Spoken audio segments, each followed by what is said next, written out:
चल रही थी 30 अक्टूबर 1966 की। पहले पेज के मध्यांत में बात चल रही थी, तुम बच्चे यह नॉलेज जानने से स्वर्ग के ऐसे मालिक बन जाते हो कि कोई को पता भी नहीं पड़ता।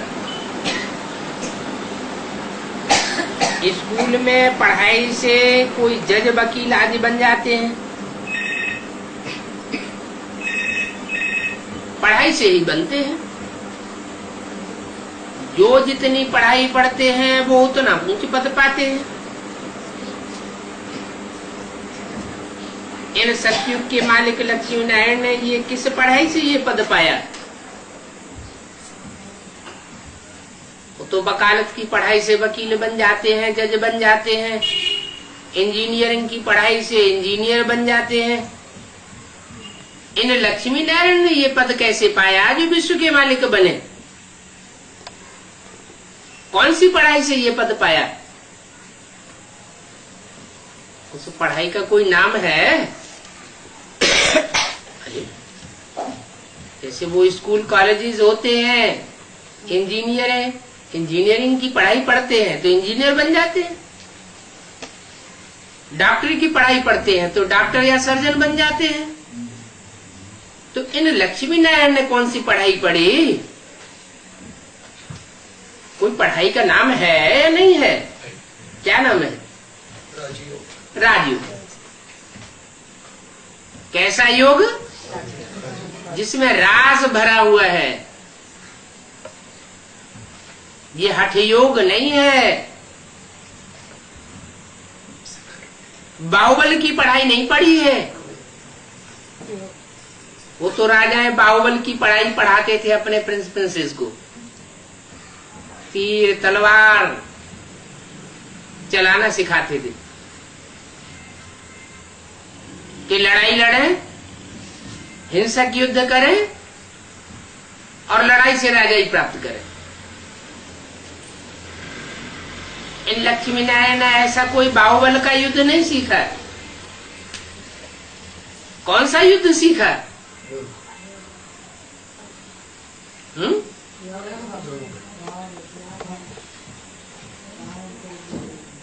अहिंसक ऐसा राजयोग सीखा जिसमें हिंसा का नाम निशान नहीं होता। हिंसा की लड़ाई इन्होंने नहीं सीखी।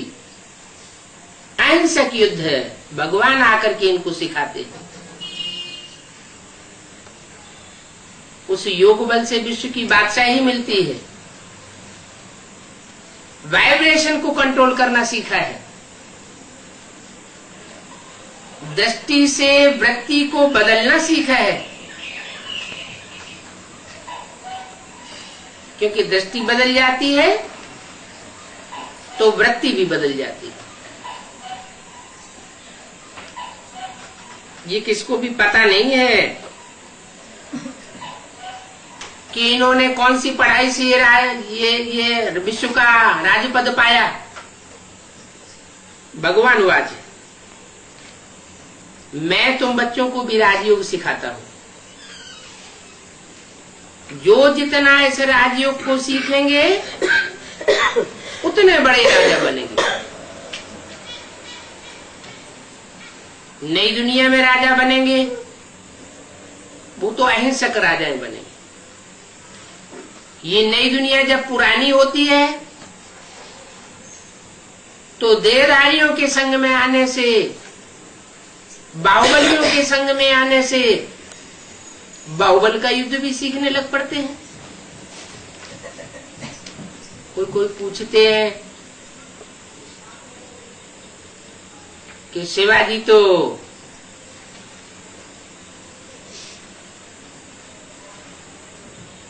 इतने श्रेष्ठ राजा हुए, भारतीय राजाओं में उनका नाम है, फिर वो छोटे राजा क्यों बने? उन्होंने तो बड़ा ही राजयोग सीखा होगा।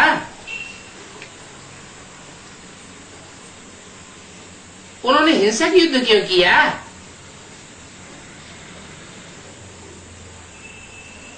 कलयुग अंत में आकर उन्होंने हिंसक युद्ध किया। हिंसक के संग में आने से हिंसक बन जाते हैं। बाप अभी अहिंसक युद्ध सिखाने आए हैं। ये वाइब्रेशन का युद्ध है, सत्य असत्य का युद्ध है। सत्य एक सच्चा गॉड फादर ही आकर के बताते हैं। सारी दुनिया में झूठ ही झूठ फैला हुआ है और सच्चाई को जानने वाले तुम बच्चे मुट्ठी भर हो। तो मुट्ठी भर बच्चे ये 500-700 करोड़ की झूठी दुनिया से कैसे टक्कर लेंगे? कहते हैं पांडव कितने थे? 5 पांडव थे और कौरवों यादवों की संख्या 18 अक्षौणी थी। जो 18 अक्षौणी संख्या आज की 500-700 करोड़ जनसंख्या के बराबर होती। फिर ये 5 कैसे विजयी हो गए? उनकी बुद्धि में भगवान बैठा हुआ था। उन्हें प्रैक्टिकल भगवान की पालना मिल रही थी, तो उनमें वो फोर्स आ गया। दुर्योधन ने भगवान से जाकर के मांगा, हमें आपका सारा राजपाट, सारी सेना चाहिए, सारा मान मर्तबा हमें चाहिए। और अर्जुन पांडव था, उसने मांगा हमें कुछ नहीं चाहिए आपका, हमें सिर्फ आप चाहिए। तो जिसकी तरफ भगवान होता है, जिसकी बुद्धि में भगवान बैठ जाता है, वो तो सबसे ज्यादा पावरफुल बन जाता है। सर्वशक्तिवान जिसको मिल गया, उसको और क्या चाहिए? सारी दुनिया शक्ति को पूजती है, मानती है। शक्ति के बगैर तो कुछ भी नहीं होता। उस शक्ति की प्राप्ति सर्वशक्तिवान बाप से होती है। वो हिंसक शक्ति नहीं देता, अहिंसक शक्तियां देता है। तो भगवान वाच है कि ऐसी शक्तियां देने वाला राजयोग मैं तुमको सिखाता हूं। बाप कहते हैं ऐसा कोई विद्वान आचार्य नहीं होगा जो ये कहे कि मैं तुम्हें यह विश्व का मालिक बनाता हूं।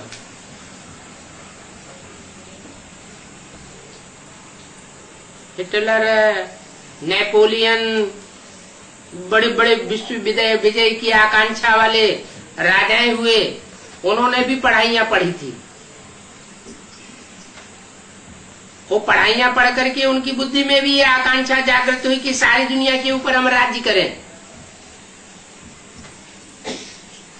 लेकिन युद्ध करते करते मर गए, लेकिन विश्व के ऊपर राज्य नहीं प्राप्त कर सके। ये तो बाप का ही करिश्मा है कि वो राजयोग सिखा करके ऐसा वाइब्रेशन को कंट्रोल करना सिखाता है कि मनुष्य तो मनुष्य है, ये सारी ही प्रकृति कंट्रोल में आ जाती है। कोई कहेंगे प्रकृति को तो आज वैज्ञानिकों ने भी कंट्रोल कर लिया है।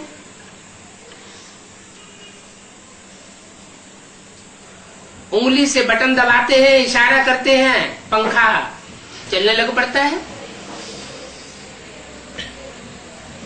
इशारा करते हैं, आग जलने लग पड़ती है। बटन दबाएं तो किसी देश में एटम बम फट जाए। कंप्यूटर के बटन दबाने की देर है, लेकिन उनके पास सिर्फ स्थूल शक्तियां हैं। उनमें वो साहस नहीं है कि अपनी ही बनाई हुई रचना उन एटम बमों का उपयोग कर सके। डरते हैं अंदर से। कि अगर हम इनका उपयोग करेंगे तो इसी दुनिया में हम भी बैठे हुए हैं, हम भी भस्म हो जाएंगे। लेकिन भगवान आकर अपने बंदों को ऐसा राजयोग सिखाता है जिस राजयोग की शक्ति से, वाइब्रेशंस की कंट्रोलिंग पावर से वो स्वयं तो बचे रहते हैं, वाइब्रेशन के दायरे में रहते हैं, और जो विरोधी है उनका खात्मा हो जाता है। धर्म ग्रंथों में भी लिखा हुआ है कि खुदा जब आता है कयामत के समय में तो खुदा के बंदे बड़े सुखी रहते हैं, और जो बंदे नहीं बनते उनके ऊपर कहर गिरते हैं। बाप भी कहते हैं, बच्चे जब विनाश होगा तो तुम सबसे पहले मेरे घर आ जाओगे। कौन से घर आ जाएंगे? बाप का घर कहाँ है? सुखधाम में है या शांति धाम में है? शांति धाम में है। तो ये दुनिया का विनाश होने से पहले ही हम शांति धाम में चले जाएंगे क्या?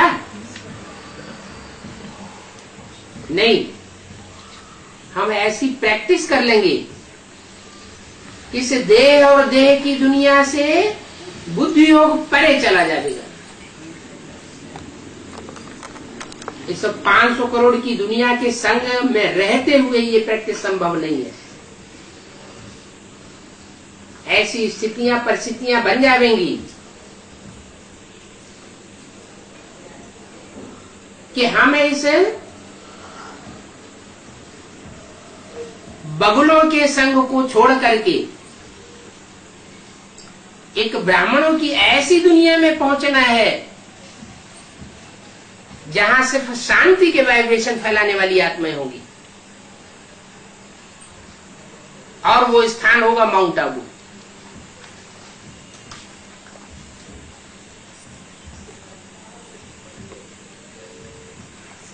जहां के लिए बोला है कि तुम बच्चे परम धाम को इस सृष्टि पर उतार लेंगे। माने परम धाम में जो वाइब्रेशन है शांति का, कोई संकल्प नहीं, कोई भय नहीं, कोई आतरवेला नहीं, कोई इच्छा नहीं, इच्छा मात्रम अविद्या, ऐसे संगठन का वाइब्रेशन बनेगा। और उस वाइब्रेशन का असर दुनिया में इतना फैलेगा कि जो नजदीकी आत्माएं होंगी वो स्वतः ही खिंची हुई चली आवेंगी। अभी सन 36 से लेकर के अब तक 67-68 साल हो चुके, 68 इयर्स। कितनी भाषणबाजी हुई ज्ञान की।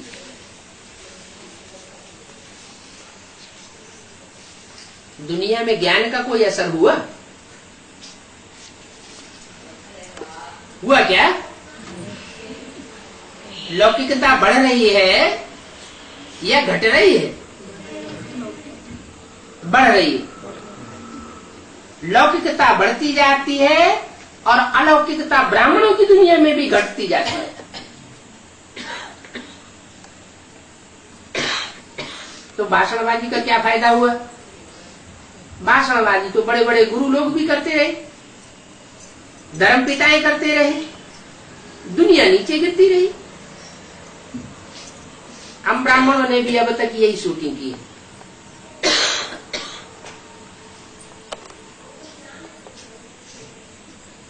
तो कहते हैं मन के मौन से नई रंगत निकलेगी। जब भाषा की शक्ति से परिवर्तन नहीं होता, कर्मेंद्रियों की भागदौड़ से परिवर्तन नहीं होता,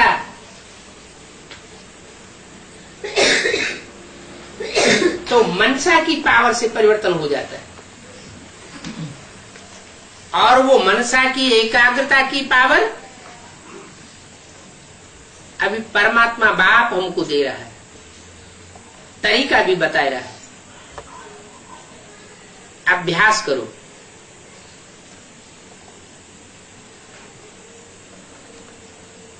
ये बलात्पूर्वक सन्यासियों की तरह जोर जबरदस्ती से घर गृहस्थ छोड़ करके भागने की बात नहीं है। घर गृहस्थ में रहना है। जैसे पांडव भी घर गृहस्थ में रह करके युद्ध किया, उन्होंने तो हिंसक युद्ध दिखाई दिया है। वास्तव में हिंसक युद्ध की बात नहीं है, ये तो सत्य असत्य का अहिंसक युद्ध है। जो युद्ध हमें लड़ते रहना है। अपने अंदर भी जानते हैं कि हम कितना सच्चाई पर चल रहे हैं, कितने झूठे पर चल रहे हैं। हर मनुष्य के अंदर, हर आत्मा के अंदर अपने पूर्व जन्मों का हिसाब किताब दुष्ट संकल्पों के रूप में और सत संकल्पों के रूप में चलता रहता है। दुष्ट वाइब्रेशन भी आते हैं और सत्य वाइब्रेशन भी आते हैं। अच्छे संस्कार भी आते हैं, उदय होते हैं, और बुरे संस्कार भी उदय होते हैं। एक बार मन करता है बुराई का साथ दें, दूसरी बार मन करता है नहीं सच्चाई का साथ दें।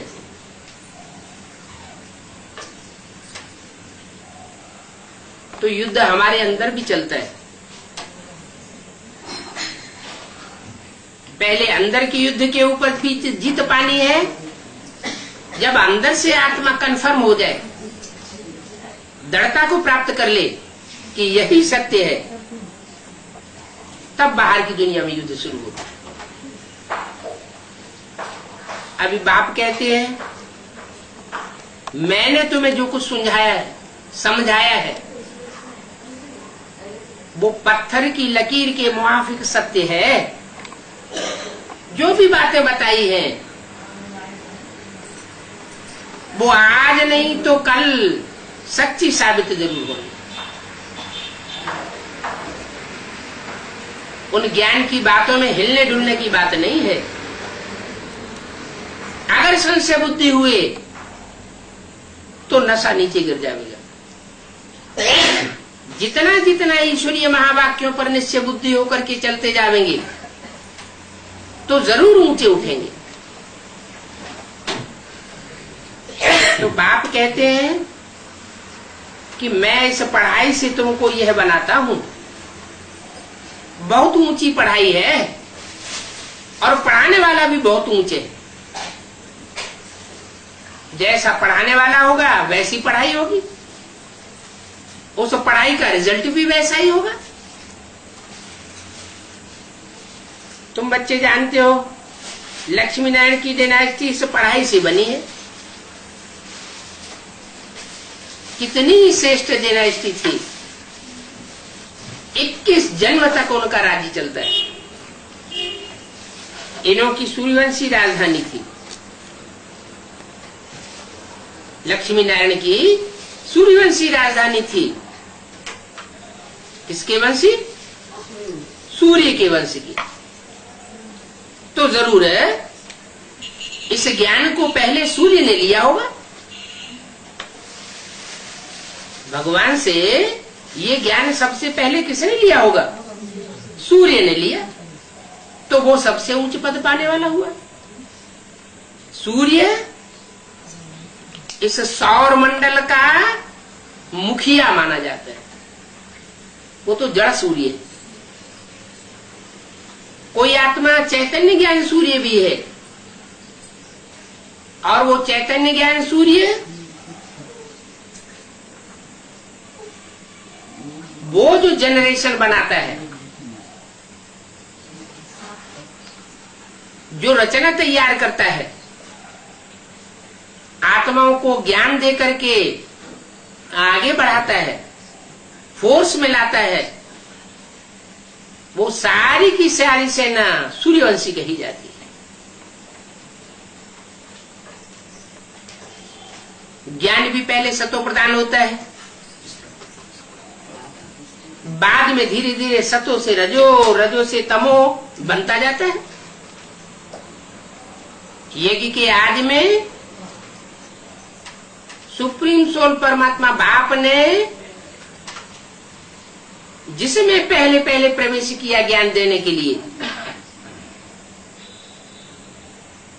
वो ज्ञान सूर्य का पाठ था, लेकिन गुप्त था। बीज गुप्त पड़ा। उस समय भक्ति का फाउंडेशन ज्यादा था। सारी दुनिया में भक्ति ही भक्ति। भक्ति के बगैर बच्चे उठ नहीं सकते थे। तो ओम की ध्वनि का उच्चारण हुआ। ब्रह्मा के मुख से भी पहला शब्द निकला ओम। मैं आत्मा शांत स्वरूप हूं। मैं आत्मा 3 प्रकार का पाठधारी हूं। आ उ मा।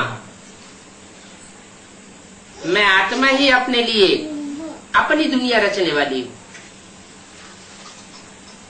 तो जैसे ब्रह्मा के सत्संकल्पों से सृष्टि रची जाती है, वैसे हम ब्राह्मण बच्चों के द्वारा भी अपने ही संकल्पों से अपनी सृष्टि रचने का कार्य भी चल रहा है। अभी शूटिंग हो रही है। जितना हम श्रीमत के अनुकूल संकल्प चलाते हैं, उतना हम अपने लिए श्रेष्ठ सृष्टि रच रहे हैं।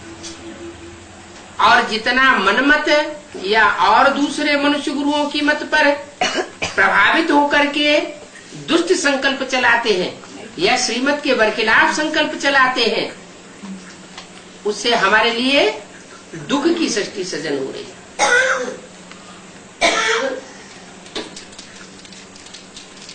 हमारी मुट्ठी में है। हम चाहे अनेक जन्मों के लिए स्वर्ग बनाए अपने लिए, और चाहे अनेक जन्मों के लिए नरक बनाए। परमात्मा बाप तो गारंटी देता है कि मैं तुम बच्चों को 21 जन्म के लिए अविनाशी अखंड सुख देने के लिए आया हुआ। लेकिन पूरा निश्चय बुद्धि न होने के कारण बच्चे 21 जन्मों में पूरी प्राप्ति नहीं कर पाते। इधर प्राप्ति घटती है 21 जन्मों की, तो 63 जन्मों में भी सुख की प्राप्ति घटती जाती है। 21 जन्मों के आधार पर 63 जन्मों का हिसाब बनता जाता है। आत्मा में पुरुषार्थ के संस्कार पक्के होते जाते हैं। जैसा जैसा हम पुरुषार्थ करते हैं, वैसी वैसी प्राप्ति होती है। मनुष्यों की मत पर है या मनमत पर पुरुषार्थ करते हैं तो दुख का सृजन करते हैं। श्रीमत के आधार पर चलते हैं तो सुख का सृजन करते हैं। तो ये ईश्वरीय पढ़ाई की कमाल है। इस पढ़ाई के ऊपर जो जितना जास्ती ध्यान देता है, वो उतना ही ऊंच पद पाने वाला बन सकता है। इन सूर्यवंशियों की राजधानी बनी थी, चंद्रवंशियों की राजधानी नहीं बनी। इस्लामी बौद्ध वंशियों की राजधानी नहीं बनी। ईश्वर की मत से किसकी राजधानी स्थापन हुई थी? सूर्यवंशियों की राजधानी स्थापन हुई थी। सूर्य क्या करता है? स्वयं जलता है और संसार को रोशनी देता है। हम बच्चे भी भगवान के बच्चे हैं, ज्ञान सूर्य के बच्चे हैं। हमें अपनी परवाह नहीं करनी चाहिए कि हमारा क्या होगा। हम तो बाप के बच्चे बन चुके, ज्ञान सूर्य की औलाद बन चुके। हमारा तो अकल्याण हो ही नहीं सकता। हमारे में जितनी पावर है उतनी और पावर कोई में आ भी नहीं सकती। हमें इतना निश्चय होना चाहिए, विश्वास होना चाहिए, तभी हम खुद आगे बढ़ेंगे और दूसरों को भी आगे बढ़ाने योग्य बना सकेंगे। तो ये शक्ति सूर्यवंशियों ने कैसे प्राप्त की, ये कोई नहीं जानता। सत्य के लिए तो कह देते हैं लाखों वर्ष हुए। अब लाखों वर्ष की तो ये सृष्टि होती नहीं। कह इसलिए देते हैं कि कोई पूछ न बैठे कि लाखों वर्ष का हिसाब किताब बताओ। तो लाखों वर्ष का हिसाब किताब तो बताया नहीं जा सकता। छोटी सृष्टि बताएं, छोटा चक्र बताएं तो बताना पड़े। तो बाप कहते हैं वास्तव में ये सृष्टि 5000 वर्ष की है। 2500 वर्ष हमारे पास उसकी हिस्ट्री है, और उससे पहले जो 2500 वर्ष ये सृष्टि चली है उसकी हिस्ट्री किसी के पास नहीं। मोहनजोदड़ो, हड़प्पा, ग्रीस, मेसोपोटामिया आदि देशों में जितनी भी खुदाइयां हुई हैं, उन खुदाइयों में 5000 वर्ष से ज्यादा पुरानी चीज कोई नहीं मिली। उससे साबित होता है कि सृष्टि 5000 साल पुरानी है। महाभारत युद्ध भी 5000 साल पहले हुआ था। जो महाभारत युद्ध के आसार थे वो आसार अभी भी है। उस समय भी कहते हैं यादवों के पेट में से मूसल निकले थे, जिन मूसलों से उन्होंने सारी सृष्टि का संहार कर दिया।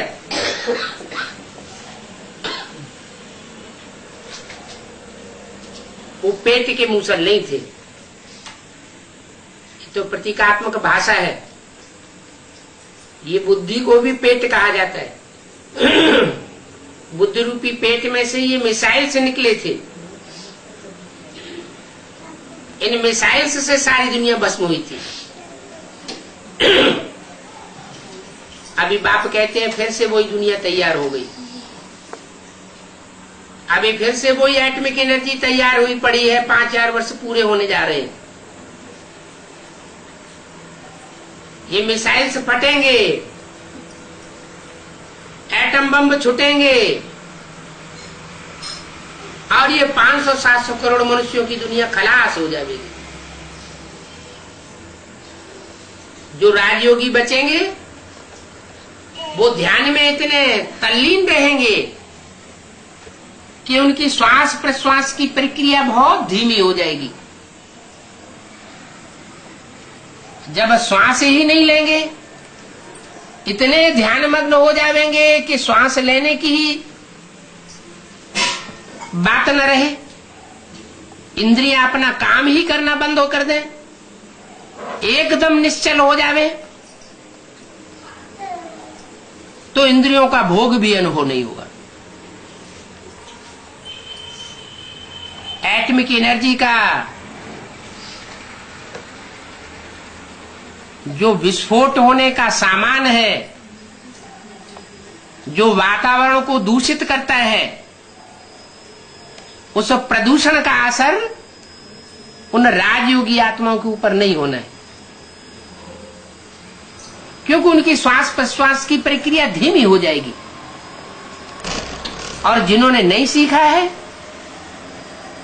या उस पराकाष्ठा को नहीं पहुंचेंगे, उनके ऊपर उसका असर पड़ेगा। अभी जो हम सीख रहे हैं वो तो बहुत छोटी प्रक्रिया है, क्योंकि अभी माया का असर जास्ती होता है। मायावी दुनिया के बीच में हम रहते हैं, संग का रंग जास्ती लगता है। कहां मुट्ठी भर ब्राह्मण और कहां 500-700 करोड़ की ये प्रदूषण फैलाने वाली दुनिया। हम अपने को सुधारने की कोशिश करते हैं, दुनिया का वाइब्रेशन हमको प्रदूषित कर देता है, हमारी दृष्टि दूषित हो जाती है, हमारी वृत्ति दूषित हो जाती है। तो अभी हमारी परीक्षा हो रही है, दृढ़ता की परीक्षा है, कौन कितने निश्चयवान हैं। इसलिए उस गीता में भी लिखा हुआ है, निश्चय बुद्धि विजयते, अनिश्चय बुद्धि विनश्यते।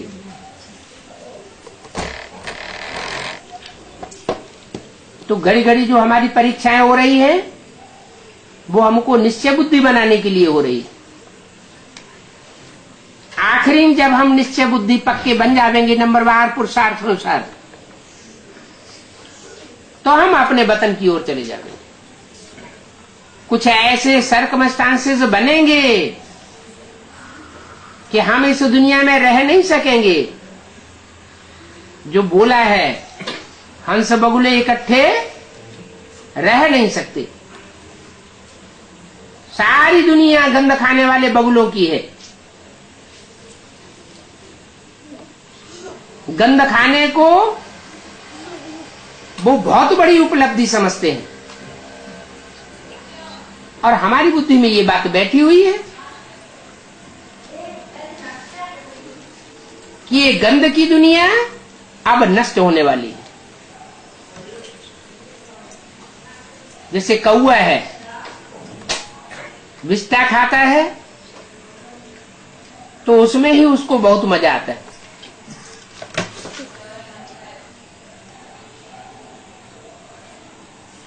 नाली का कीड़ा है,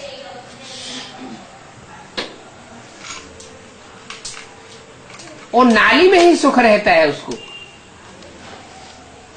नाली में से निकाल करके साफ सुथरे स्थान में धूप में उसको रख दिया जाए तो तिल मिला के खलास हो जाता है। तो आज की जो 500-700 करोड़ की दुनिया, वो ऐसी गंध में पलने वाली आदि दुनिया हो चुकी है।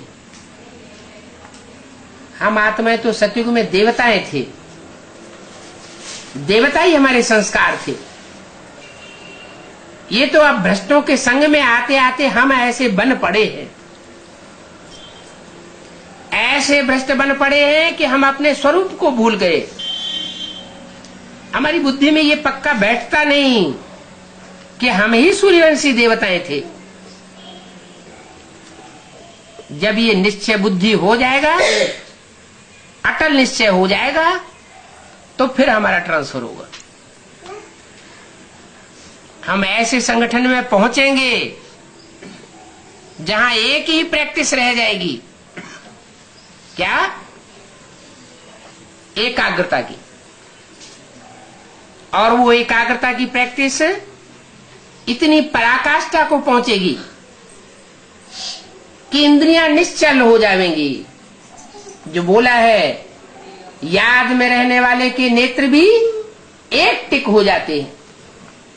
सिर्फ नेत्रों की बात ही नहीं है, नाक, आंख, कान, हाथ, पांव, जो भी इंद्रियां हैं वो इतनी निश्चल हो जाएंगी कि वो अपना भोग लेना ही बंद कर देंगी। अभी भी कोई कोई अनुभव करते होंगे कि जिन दिनों अच्छी याद की अवस्था रहती है, उन दिनों खुशी जैसी खुराक नहीं। ये अनुभव करते हैं। भूख ज्यादा नहीं लगती, प्यास ज्यादा नहीं लगती, बाहर की दुनिया का सुख लेने की इच्छा नहीं होती। अभी वो अभ्यास पक्का नहीं हुआ है। अभी इंद्रियों का सुख लेने का अभ्यास 63 जन्म का उछाल मारता रहता है। बार बार इच्छा होती है इंद्रियों का सुख भोगने की, लेकिन अभी जल्दी ही ऐसा टाइम आने वाला है नंबरवार पुरुषार्थ अनुसार, जो हर आत्मा, जो सूर्यवंशी बाप के बच्चे हैं, उनको ऐसा पुरुषार्थ करने की तीव्र इच्छा होगी कि हम शांति देश के वासी बने। इंद्रियां शांत हो जाएं, निश्चल हो जाएं, तो ऐसा राजयोग सिखाने के लिए बाप आया हुआ है। इसमें भाग दौड़ करने की बात नहीं है, भाषणबाजी करने की बात नहीं है। भाषणबाजी करने से कोई विश्व की बादशाही नहीं मिलने वाली है।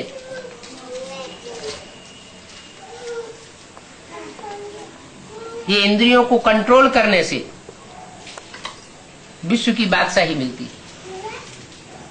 कहते भी इंद्रिय जीते जगत जीत। इंद्रियों में भी मुख्य इंद्रिय है काम इंद्रिय। उस इंद्रिय की जो इच्छाएं हैं वो खलास हो जाएंगी। इंद्रियां शीतलता का अनुभव करें, ऐसी स्टेज जब बनेगी तब समझो हम इंद्रिय जीते जगत जीत बने। और जो जितना जगत जीत बनता जाएगा उतना ही जन्म जन्मांतर की उसकी राजाई पक्की होती जाएगी।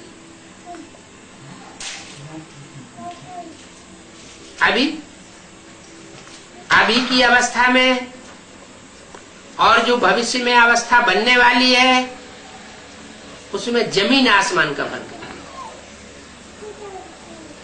क्यों फर्क है? संग तारे कुसंग बोले। तो अभी हम कुसंग में पड़े हैं या सत्संग में पहुंच गए हैं? अभी सत्संग में पहुंच गए। अभी कितनी देर के लिए? थोड़ी देर के लिए। थोड़ी देर के लिए। बाहर निकले कुसंग है। बाहर जाते कुसंग, बाप के सामने आते उमंग, उमंग उत्साह बढ़ता है। बाहर की दुनिया में जाते उमंग उत्साह खलास हो जाता है, क्योंकि माया की दुनिया में चले जाते। माया का पसारा तो बहुत भारी है। बाप जो दुनिया तैयार करने आया है वो 9 लाख आत्माओं की दुनिया होगी। कितनी श्रेष्ठ आत्माएं होंगी वहां? सिर्फ 9 लाख। और आज जो माया भी पसारा फैला हुआ है उसमें मनुष्यों की संख्या कितनी है? 500-700 करोड़। तो फर्क तो जरूर पड़ेगा।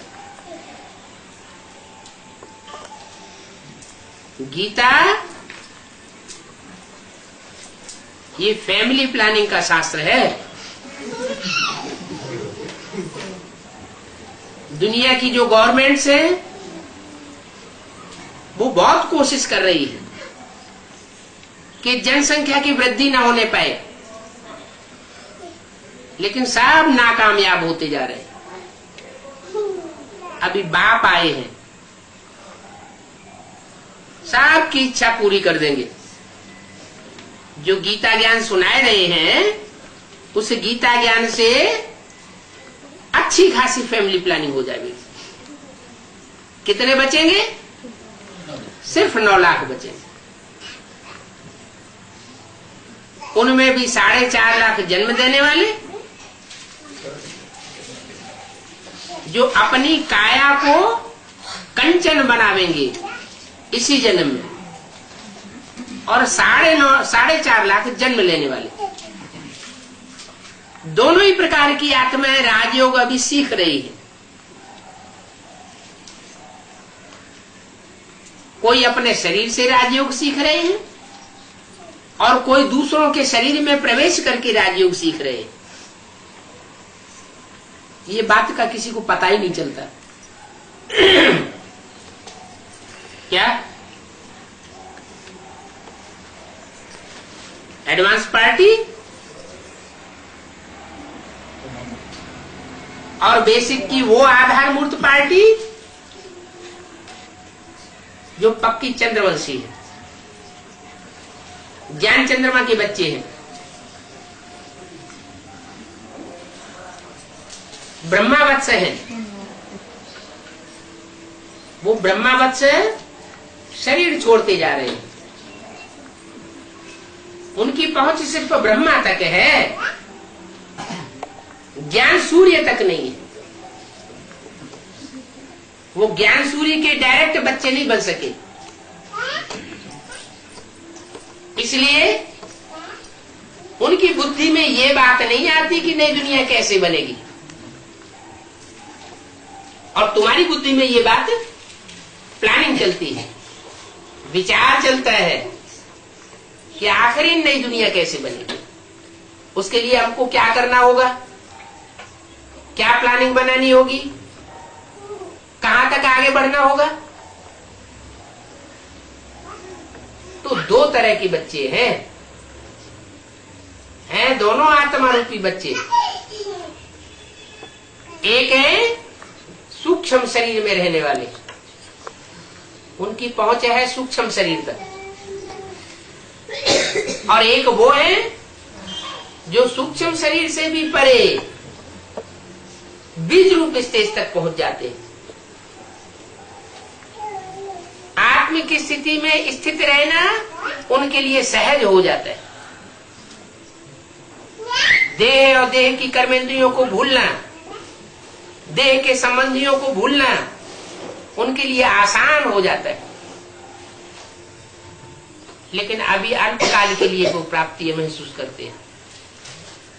आगे आने वाला जो समय है वो सदाकाल की प्राप्ति का भी अनुभव करेंगे। तो ये प्राप्ति और अप्राप्ति दोनों का टाइम अभी चल रहा है। उसका आधार क्या है? श्रीमत। वो श्रेष्ठ ते श्रेष्ठ कौन है जिसकी मत पर चलने से हम जन्म जन्मांतर के सुख प्राप्त करते हैं। एक की मत पर चलने से सदगति को प्राप्त करते हैं, और अनेकों से प्रभावित होने से दुर्गति को प्राप्त करते हैं। एक और अनेक, इसलिए बोला है एक से ज्ञान सुनेंगे तो आप भी विचारी ज्ञान, अनेकों से ज्ञान सुनेंगे तो बेविचारी ज्ञान हो जाएगा। ज्ञान ही जब बेविचारी हो जाएगा तो प्राप्ति भी सारी बेविचारी हो जाएगी। बेविचार से दुख होता है और अव्यविचार से सुख होता है। सत्य को त्रेता में अव्यविचार होता है, राधा की दृष्टि कृष्ण में ही डूबेगी, दृष्टि मात्र भी वहां करप्शन नहीं होगा, इंद्रियों के करप्शन की तो बात ही नहीं। तो सत्य को त्रेता में महान सुख होता है, और द्वापर कलयुग में महान दुख बन जाता है। क्यों? कि जो भी मनुष्य गुरु धर्म पिताएं आए उन्होंने बेविचार फैलाया, वो बेविचार से महान दुख बन गया इस सृष्टि में। खुद भी नीचे गिरते चले गए, सारी जनरेशन को भी, मनुष्य की जनरेशन को नीचे गिरा दिए। अभी बाप फिर बताए रहे कि बच्चे मैं आया हुआ हूं, तुम्हारे लिए आया हुआ हूं खास। 500-700 करोड़ की दुनिया के लिए आम, और तुम्हारे लिए खास। तो जिनके लिए खास आया हुआ हूं उनको वो खास पढ़ाई पढ़ लेनी चाहिए। 63 जन्म तो पेट पूर्ति करते रहे, ये कोई बड़ी बात नहीं। कीड़े मकोड़े पशु पक्षी जन्म जन्मांतर वो पेट पूर्ति करते आए हैं, ये कोई बड़ी बात नहीं। अभी का जो टाइम चल रहा है वो 63 जन्म में वो टाइम नहीं था। क्या अंतर पड़ गया है अभी में और पिछले 63 जन्मों में? क्या अंतर पड़ गया? अभी सृष्टि को पलटने वाला बाप आया हुआ है, सुप्रीम सोल आया हुआ है, मनुष्य इस सृष्टि को नहीं पलट सकते। मनुष्यों के प्रयत्न से ये सृष्टि गड्ढे में जाती रही, खुद भी गड्ढे में जाते रहे। जन्म जन्मांतर के संस्कार पड़े हुए हैं गड्ढे में जाने के। अभी गड्ढे से निकाल करके पांडवों को ऊंची स्टेज में ले जाने के लिए बाप आया हुआ है। क्या गायन है? पांडव ऊंची स्टेज में जाकर के गलमरे। तो याद की यात्रा की ये ऊंची स्टेज है। इस ऊंची स्टेज में जितना हम आगे बढ़ते जाएंगे उतना देहभान गलता जाएगा। देहभान गलेगा तो काम, क्रोध, लोभ, मोह, अहंकार, ये 5 विकार भी गल जाएंगे। 5 विकार गलेंगे तो आत्मा निर्विकारी बनेगी। आत्मा निर्विकारी बनेगी तो निरहंकारी पने का अनुभव करेगी, खुद भी अनुभव करेगी और जो संगी साथी होंगे वो भी अनुभव करेंगे कि ये तो निरहंकारी है, और निर्विकारी पने का भी अनुभव करेंगे। अंदर से महसूसियत आएगी, महसूसता आएगी कि जैसे पहले हम विकारी थे अब उतने विकारी नहीं है। तो ये राजयोग की प्रैक्टिस है, जो राजयोग की प्रैक्टिस सिवाय परमपिता परमात्मा की और कोई सिखा ही नहीं सकता। दुनिया में विकार तो बढ़ते रहे, विकारी मनुष्यों ने आकर के पढ़ाई तो विकार बढ़ते गए। अभी तो पढ़ाने वाला कौन आया हुआ है? एवर प्योर आया हुआ है। विकार का उसमें नाम निशान नहीं, विकृति नहीं है, वो कभी विकृत होता ही नहीं, इसलिए उसका नाम है सदाशिव। क्या? सदाशिव उसका नाम है। सदैव कल्याणकारी है, अकल्याणकारी होने की बात ही नहीं। लेकिन पहचानना थोड़ा मुश्किल हो जाता है। सारी बातें हैं जानने और पहचानने की। इतने साल जो बीत गए ज्ञान में चलते चलते, उसका कारण क्या हुआ कि पढ़ाई अभी तक भी पूरी नहीं हुई, नंबरवार बुद्धि में बैठा है। सबसे बड़ी शिफ्ट है जो भगवान आकर के बच्चों में देखते हैं। भगवान आकर के बच्चों में क्या बात देखते हैं? एक विशेष बात देखते हैं और कुछ नहीं देखते। क्या? बच्चों को आकर के अपना बनाते हैं तो क्या बात देखते हैं? 500 करोड़ को क्यों नहीं उठाए लेते? मुट्ठी भर बच्चों को क्यों उठाते हैं? ऐसी क्या खसूसियत है? याद आया? नहीं याद आया? बाप को पहचाने, बाप को पहचानने की जो खसूसियत है वो 500-700 करोड़ मनुष्य आत्माओं में नहीं है। ये विशेष मुट्ठी भर बच्चे हैं जिनमें बाप को पहचानने की नंबरवार खसूसियत है। वो भी 68-70 साल होने जा रहे हैं तब नंबरवार पुरुषार्थ अनुसार पहचान की स्टेज में आए। और वो भी अभी परीक्षा होगी कि कौन कितने निश्चय बुद्धि है। जितने जितने निश्चय बुद्धि होंगे उतना उतना माला में ऊंचे मड़के की विजय प्राप्त करते जाएंगे। अनिश्चय बुद्धि होंगे तो माला का मड़का नीचे खिसक जाएगा, मालाएं भी नीचे खिसक जाएंगी। कोई 8 की माला में आवेंगे, वहां से नीचे खिसकेंगे तो 108 की माला है, कोई उसमें आ जाएंगे। 108 की माला में भी कोई पहले नंबर में होंगे, कोई लास्ट नंबर में होंगे। वहां से भी नीचे गिरे, अनिश्चय बुद्धि बने, तो ब्रह्मा की 1000 भुजाओं में।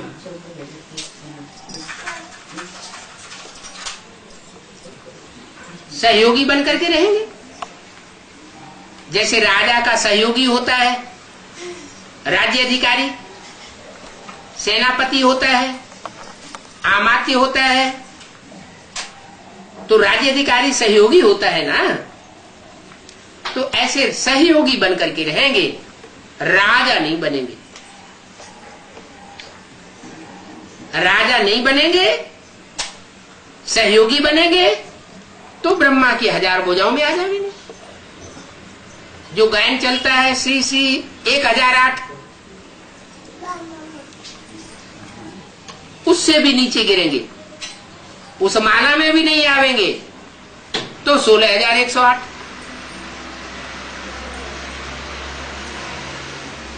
उनमें 16000 ऐसे हैं, 15000 कहो, जो न महाराजा बनेंगे, न राजा बनेंगे, न राज्य अधिकारी बनेंगे, सिर्फ राजघराने में जन्म लेकर के रह जाएंगे। प्रिंस प्रिंसेस बनते रहेंगे। वो भी कोई एक जन्म बनेंगे और कोई अनेक जन्मों तक बनते रहेंगे। तो सारा मदार है निश्चय बुद्धि के ऊपर। किसके ऊपर निश्चय है? अपने ऊपर भी निश्चय और अपने बाप के ऊपर निश्चय। वो कौन सा बाप है? उसका नाम रूप धाम कौन सा है? माया हिलावेगी। माया का काम क्या है? हिलाना। और बाप आकर के ज्ञान सुना सुना के निश्चय बुद्धि से परिपक्वता लाते हैं। माया हिलाती है, ये बाप नहीं है।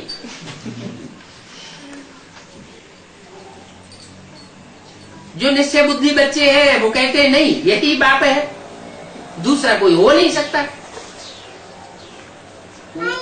तो माया की और बाप के बच्चों की रस्साकसी चल रही है। ये रस्साकसी में अभी इशारा दे दिया कि जो रावण के 10 सिर हैं, वो 10 सिर अब थक चुके हैं।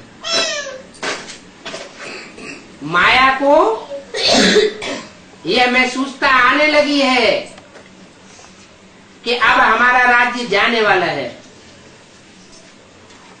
हमें ये राज्य देना ही पड़ेगा। हमारी राजाई अब चलने वाली नहीं है और प्रकृति भी अब थक चुकी है।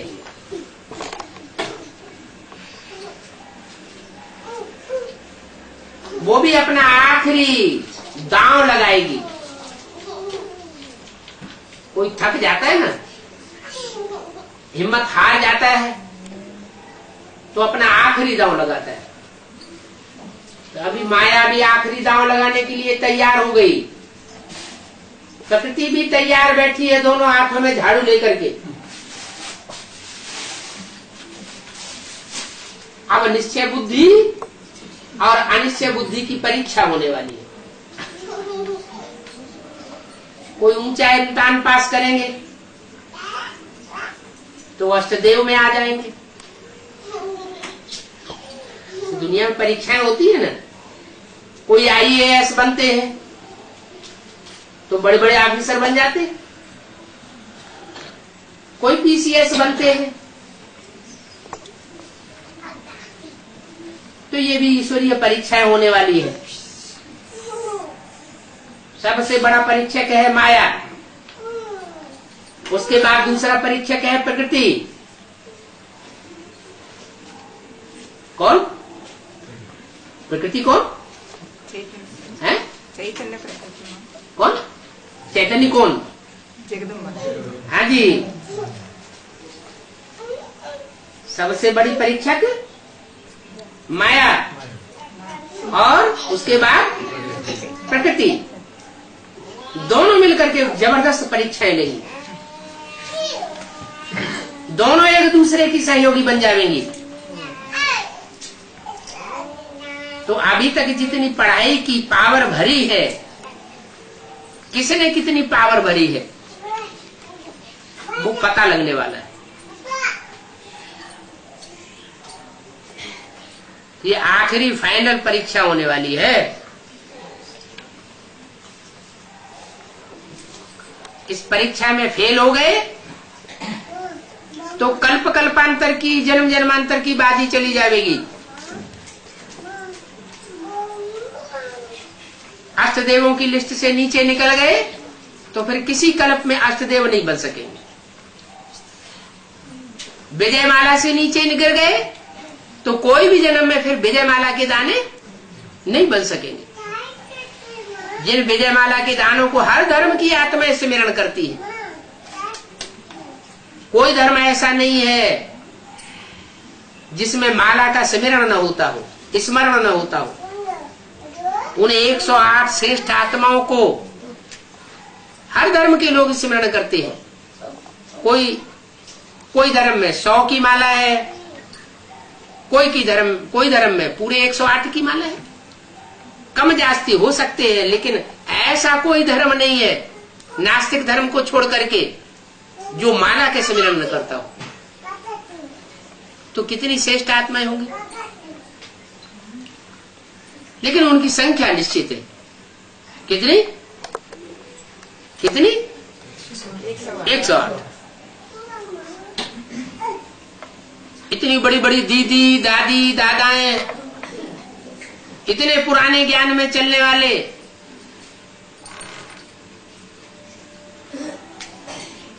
उनकी बुद्धि में नहीं है ये बात। क्या बात?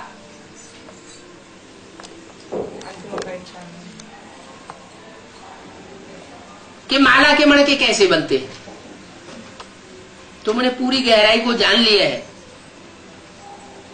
फाइनल परीक्षा क्या है वो भी जान लिया है। फाइनल परीक्षा का मुख्य क्वेश्चन क्या होगा? नष्टो मोह। अभी तो मोह अटके हुए हैं। कोई का खाने पीने की वस्तुओं में मोह अटका हुआ है, कोई का संबंधियों में मोह अटका हुआ है, कोई अपनी देह के मोह में अटका हुआ है। अब जिन बच्चों ने पढ़ाई पढ़ी है उनका मोह नष्ट होगा, लेकिन नंबर 1 जितना जितना नष्ट हो मोह होते जाएंगे, इच्छा मात्र विद्या बनते जाएंगे, उतना ऊंच नंबर माला में आते जाएंगे। कैटेगरीज है मालाओं की। अब नहीं तो फिर कब नहीं।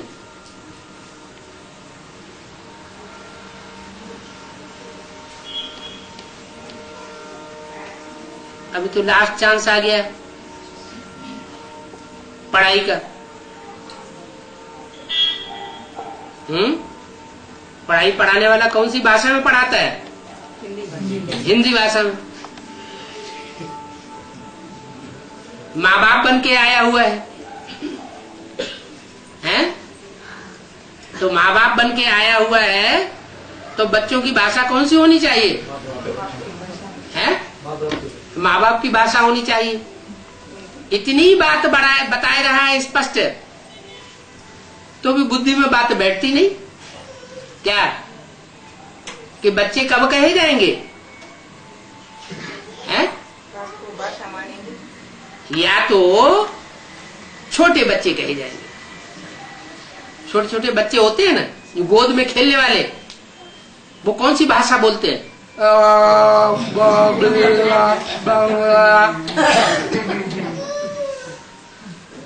कोशिश करते हैं तो भी नहीं बोल पाते।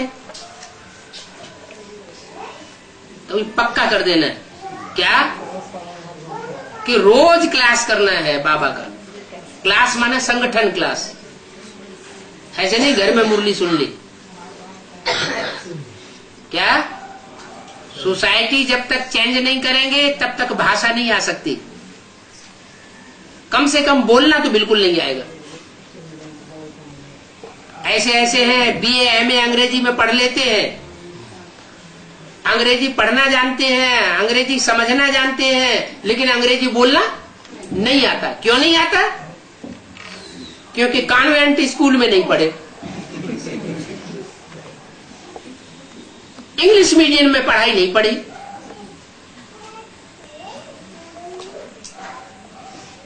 तो अभी हिंदी